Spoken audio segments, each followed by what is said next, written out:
Mediator Trump has ended 8 wars and is trying hard to move the number up to 9. But the war he once believed would be easy to resolve because of his ties with friend Putin now seems the hardest one for him to end, testing even his patience. Even President Donald Trump has acknowledged that. After a failed no-deal Alaska summit, Trump hoped to meet Putin again at the Budapest summit, but that meeting was canceled. The U.S. rejected it.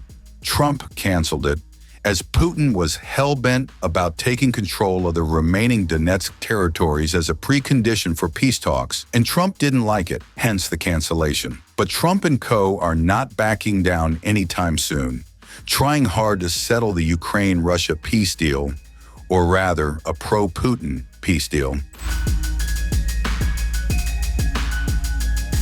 Last week, Trump offered Zelenskyy a 28-point peace plan to sign before Thanksgiving, a peace deal that could change Ukraine's map. The Ukrainian president was caught between losing the U.S. as an ally or losing his dignity, as Trump's peace plan appeared designed to aid both Putin and the U.S. According to ABC News, the U.S. proposal would require Ukraine to pull back from parts of Donetsk it still holds and accept Russia's control of Donetsk, Luhansk, and Crimea. The plan would freeze current front lines in Kherson and Zaporizhzhia and impose limits on Ukraine's military, including a suggested cap of roughly 600,000 personnel, with Western fighter jets stationed in neighboring Poland.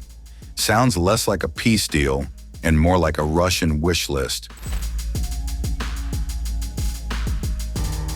If Zelenskyy rejects the peace deal, then he can continue to fight his little heart out. This was exactly President Trump's wording on November 22nd, after G20 leaders from Europe, Canada, and Japan warned that parts of the U.S. plan, territorial concessions and limits on Ukraine's military, could favor Russia, and said the proposal needs significant revision, the BBC reported.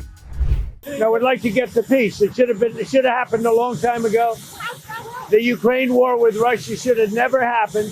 If I were president, it never would have happened. We're trying to get it ended. One way or the other, we have to get it ended. So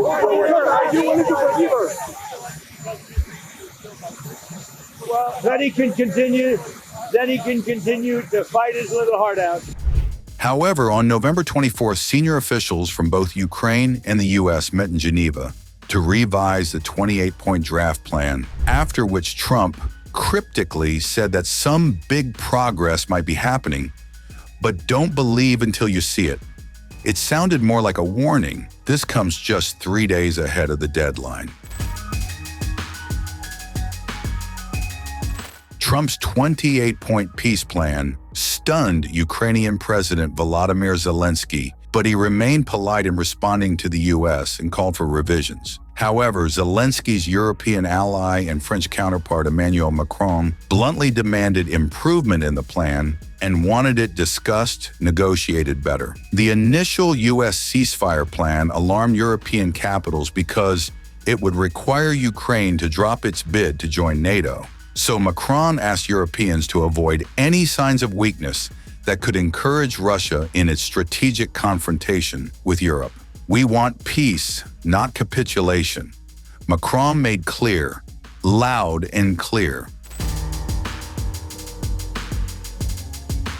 Macron, on November 25th, rejected key elements of Washington's proposed Ukraine peace plan, urging Europe to project strength and make its own decisions on using frozen Russian assets. In an interview, he stressed that Europeans must decide how to handle the Russian frozen assets, most of which sit in Belgium. The 28-point U.S. peace plan calls for using those frozen assets to support American-led reconstruction in Ukraine after a truce, a move that could undercut Europe's push to draw on roughly 140 billion euros of the funds to sustain Ukraine's war effort, and Macron is clearly against it. The Europeans are the only ones who have a say regarding what will be done with the frozen Russian assets held by the Europeans, because it's part of the plan, said French President Macron.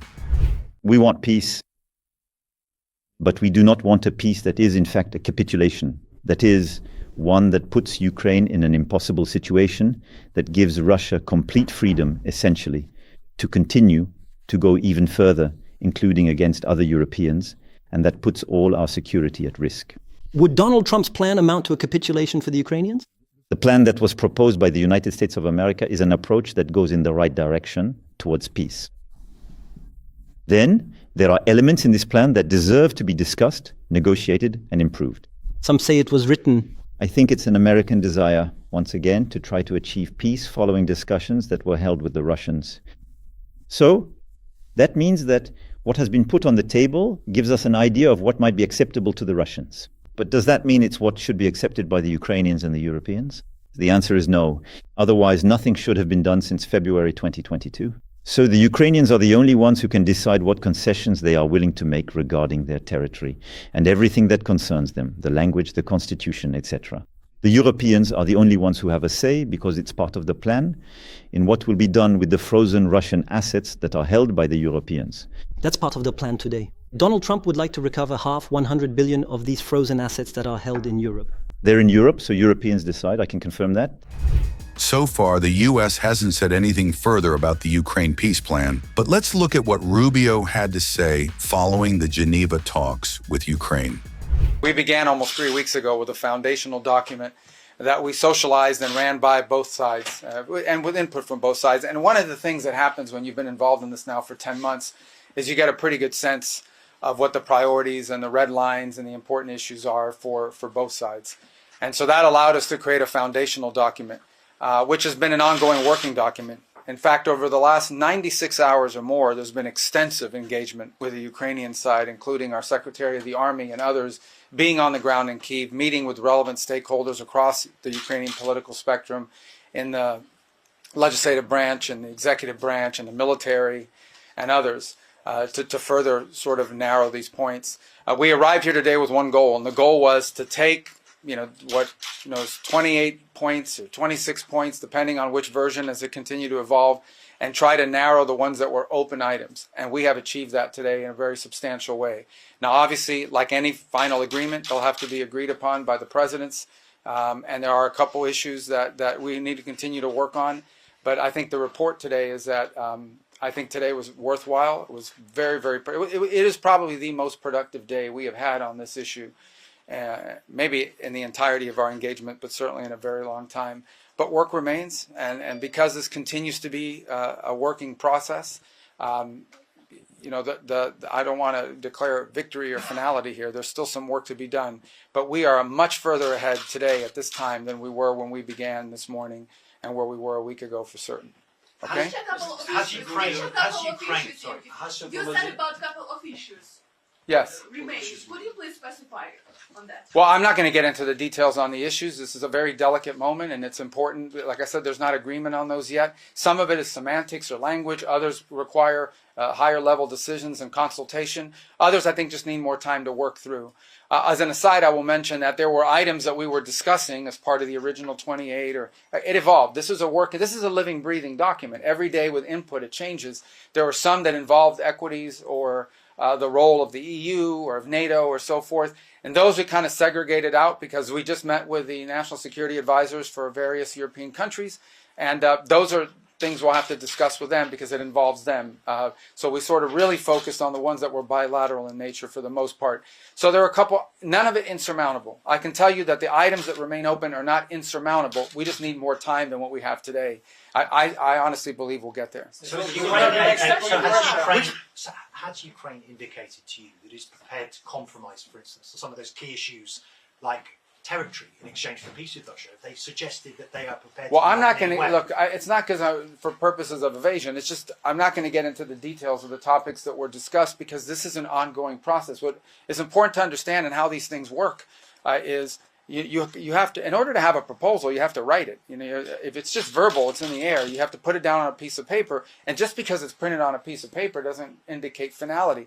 So you get input, and based on that input, you make adjustments, and then you get more input, or you make a counteroffer, and you get more adjustments. That's an ongoing process. There's a lot more of that to happen. So I'm not going to speculate or go into the details of any of the specific items in the latest version of the proposal because, frankly, by tomorrow or the next day, that may have evolved and changed further. And but I can tell you, that I feel very optimistic that we can get something done here because we made a tremendous amount of What are progress you going today. to tell President Trump about the attitude of the Ukrainians during these negotiations? Oh, it was very positive. I'm telling you, today was the most productive He day said we they have were had. ungrateful earlier. Well, today, and we've talked to him since, I think he's quite pleased at the reports we've given him about the amount of progress that's been made. Well, obviously the Russians get a vote here, right? So, I mean, look, we began from the early stage of this process with our understanding of the Russian position as had been communicated to us in numerous ways. At the State Department, we received numerous written non-papers and things of this nature, also verbally, things they discussed over time and so forth. So it was, no matter what we came up with today, obviously we now have to take what we come up with, if we can reach that agreement with the Ukrainian side, to the Russian side. That's another part of this equation. They have to agree to this in order for this to work. What about new deadline? Will be new deadline or it's... The deadline is we want to get this done as soon as possible. Obviously, we would love it to be Thursday. We'd love to be. Ultimately, the important point today is that we have made substantial progress. We've really moved forward. So I feel very optimistic that we're going to get there in a very reasonable period of time very soon. Whether it's Thursday, whether it's Friday, whether it's Wednesday, whether it's Monday of the following week, we want it to be soon because people are going to, between today and the time we deal with this, more people are going to die. More destruction is going to happen. Our goal is to end this war as soon as possible, but we need a little more time.